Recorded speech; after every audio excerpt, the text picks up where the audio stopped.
Okay, so we're ready to get into the actual doing of the surgery that needs to be done to the spine. So I've done a little preparation. You probably recall from the previous video there were various loops that were loose.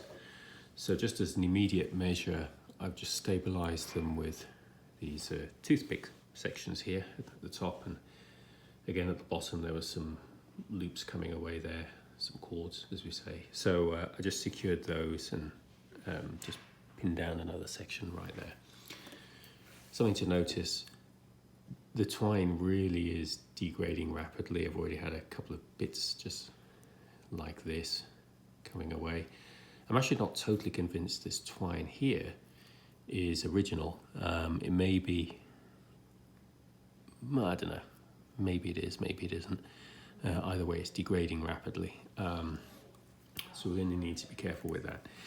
So a question arises, which is, why can't we just use machined wood, such as toothpicks like this, to actually replace the wooden cores that are in these headbands and tailbands? And the answer is, in my estimation, because these are machined, the grain of the wood doesn't align with the way they were cut, which basically means they're very prone to split.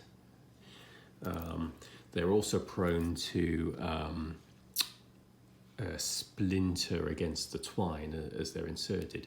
The other thing is, to replace these bits of wood, I think what we're going to have to do is use tapered wood.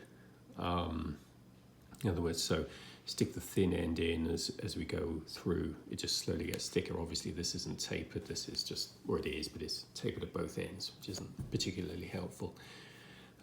These are also quite inflexible. You could get them to be a bit more flexible, I guess, if we steamed them. But I think there's an easier way that we can tackle this. But we're not going to solve that inside. To look at that, we need to go out into the yard and look at some plants. Okay, so why have I brought us outside to look at a hedge? Well, the answer being, I want to collect some sticks like this. So let's have a look at why that's important. So I'm just going to walk over here to a level surface.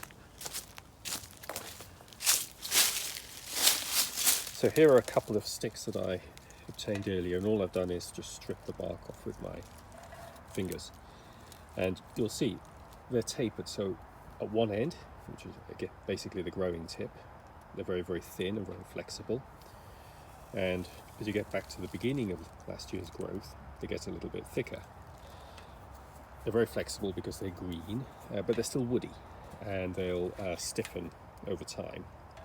So what I'm thinking here is that we can actually, if you imagine the sort of spine of the book being here with a series of loops, what we can do is insert one end like this, the next end from the other side of the book like so, and they cross over, and there'll come this magical point where the combination of the width of both sticks actually just perfectly fills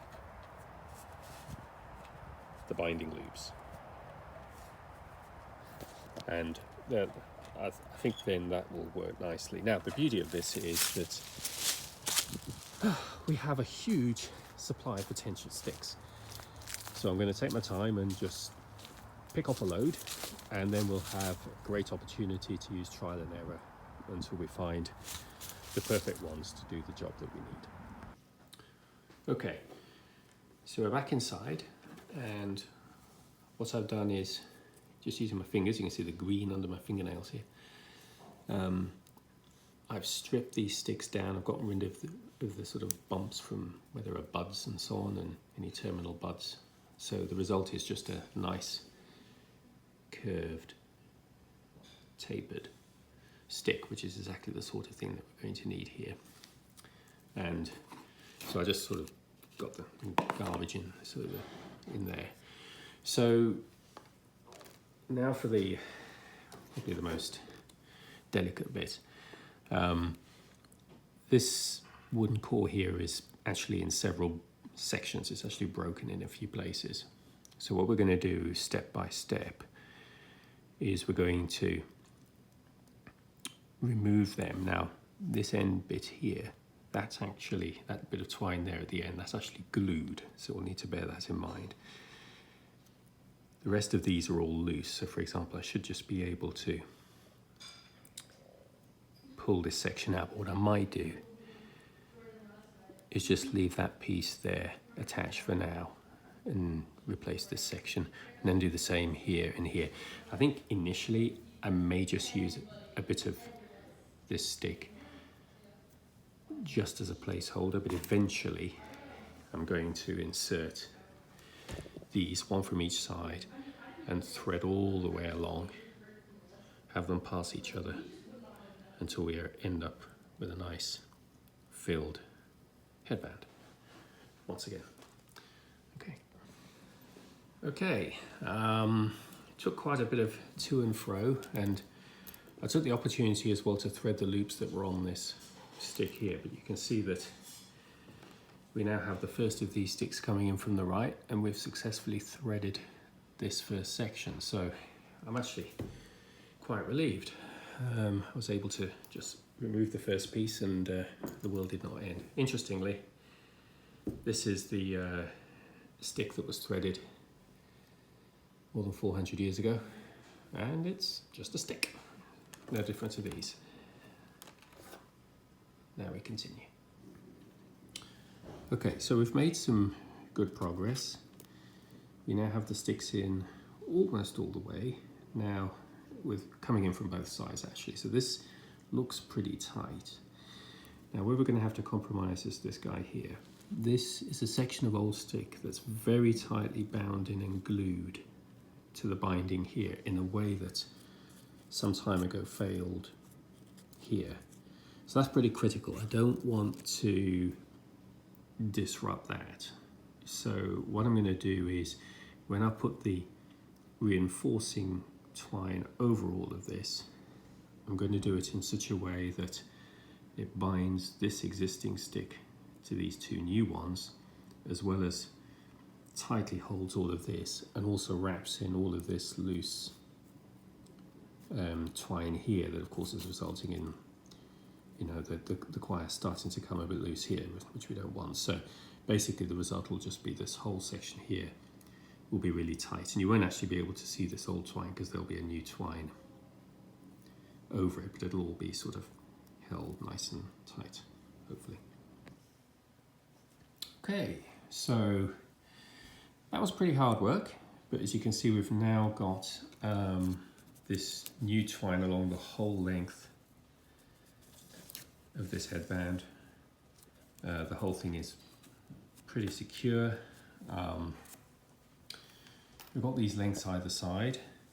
If you've seen the playlist around the recovery, the reassembly rather, of the 1730 volumes, you'll know that this is how we attach the book ultimately to the boards of the binding.